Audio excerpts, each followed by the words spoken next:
जिस दिन हम पर प्रसन्न हो जाएगी उस दिन वह हमारा वर्ण करेगी और हमको सेल्फ रियलाइजेशन होगा, आत्म तत्व का ज्ञान होगा, आत्मबोध होगा। ये मामला हो, जबरदस्ती का मामला यहाँ कुछ नहीं है, हड़पने की कोई गुंजाइश नहीं है। तो वो आपका वर्ण करे तो ठीक, अन्यथा मामला फंस रहा है। तो भगवान कहते हैं स्वयं विनयी बड़े भाग पाइब सत्संगा विनयी प्रयास हो भवंगा, ये भगवान कहते हैं। और प्रश्न जहाँ से हम लोगों ने प्रारंभ की थी यात्रा, वो ये थी कि सबसे बड़ा नरक अगर कुसंग है तो सबसे बड़ा स्वर्ग क्या होना चाहिए? सत्संग। लेकिन हमारी सहमति नहीं थी। क्यों? क्योंकि आइए एक फॉरेनर, एक विदेशी महिला जो न तो देव कुल की है और न तो मानव कुल की, वो राक्षस कुल की है, वो क्या कहती है सत्संग के विषय में? चलिए भैया। तात मोर अति पुण्य बहुता, तात मोर अति पुण्य बहुता, देखो नयन राम कर दोता, देखो नयन राम कर दोता। तात मोर अति पुण्य बहुता, तात मोर अति पुण्य बहुता, देखो नयन राम कर दोता, देखो नयन राम कर दोता, देखो नयन राम कर दोता। ये कौन कह रहे हैं? राजा साहब कौन कह रहे हैं?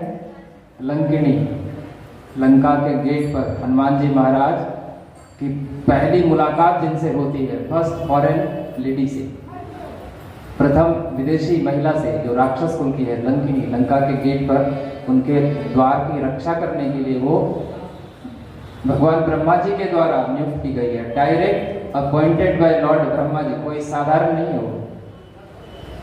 और एक घोषा में उनके अंदर की प्रज्ञा जागृत होगी। आज प्रज्ञा की बात होगी, आज भगवान की लीला कथा भी होगी। एक मुक्का में क्या था? मुष्टिका एक महाकपियानी रुधिर वमत धरणी धनमनी, एक मुक्का, और उसको ज्ञान हो गया। एक मुक्का में अगर ज्ञान हो जाए, एक मुक्का में अगर ज्ञान हो जाए तो हमको लगता है कि एक आध मुक्का हम लोगों को भी लग ही जाता तो अच्छा हो। क्या मनोज जी? अगर एक के मुक्का में ज्ञान हो जाए, मामला सॉल्व हो जाए, सारा प्रॉब्लम हो जाए रिजॉल्व, तो सौदा कैसा है? सस्ता नहीं है सर। एक बड़ी प्यारी कथा है।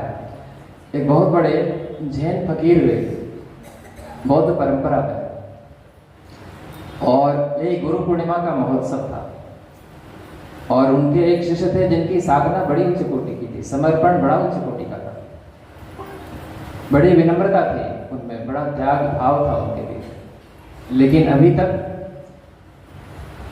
वो उस तत्व को पाने में असफल ही रहे थे जिस तत्व को पाने के लिए बड़े बड़े योगी लोग ललायित रहते हैं।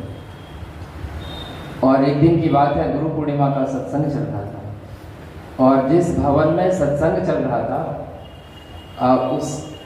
उसके गेट के बगल में, जैसे गेट खुला हुआ है, गेट के बगल में एक खिड़की थी, बगल में खिड़की, और खिड़की में कोई ग्रिल लगा हुआ नहीं था, और खिड़की खुली हुई थी।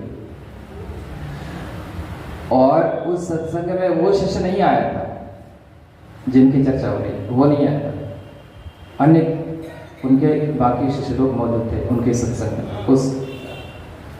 उस परम संत के सत्संग। और कथा चल ही रही थी, सत्संग ज्ञान यज्ञ चल ही रहा था कि वो अनायास बिना पूछे वो उस गेट से अंदर प्रवेश करता। तो जिनको गेट का दायित्व दिया गया था कि बिना पूछे किसी को अंदर नहीं आने देना, अब वो सजग होता है और गेट को क्या करता है, वो तुरंत लगा देता है। लेकिन खिड़की खुली हुई थी, और जो गुरु थे वो बड़े हट्टे कट्टे थे, वो तत्काल उठते हैं अपने आसन से और उसको ऐसे पकड़ के और खिड़की से बाहर फेंक देते हैं। उठा के फेंक दिए खिड़की से बाहर। ये सदगुरु अपने परम शिष्य उठा के खिड़की के बाहर फेंकते, और जैसे ही खिड़की के बाहर फेंकते हैं वैसे ही उनकी समाधि लग जाती है, और उसी दिन उसको, उसी क्षण उसको आत्मज्ञान प्राप्त हो जाता है। कुछ समय के पश्चात, तब तक सत्संग खत्म हो चुका होता है, तो वो आता है और साष्टांग दंडवत देते हुए, विनम्रता से आंसू बहाते हुए, प्रेमाश्रु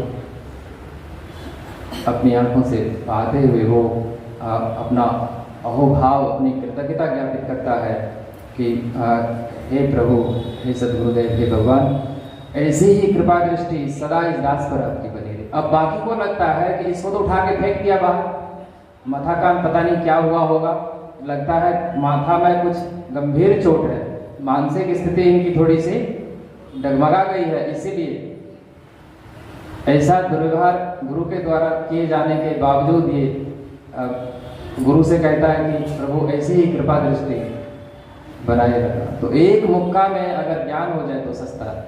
और वो क्या कहते हैं, तात मोर अति पुण्य बहुधा, देखे उन्हें नाम कर दूता। पूरा ज्ञान में आ गई, पूरी ज्ञान की दशा में आ गई, उसके ज्ञान चक्षु खुल गए, और जो उनको कहा गया था वो सब उनको स्मरण हो गया।